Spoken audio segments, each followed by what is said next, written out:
બધાય મરવાના હો, બધાય મરવાના. 3 જણા હજી બીજા મરવાના છે. તમે કોણ છો બાબા? તમારે ખજાનો જોઈ છે નહીં? ખજાનો લેવા આવ્યા છો ને? બધાય મરવાના છો, બધાય મરવાના હો.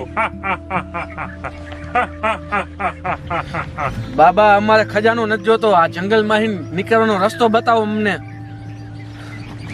હજી આમાં 3 જણા ઓછા છે. ઈ ગયા? એકના શરીરમાં કઈ કરી ગયું હોય એનો કઈક ઉપાય બતાવો. એનો કાંઈ ઉપાય નથી, એનો એક જ રસ્તો છે. શું રસ્તો છે બાબા?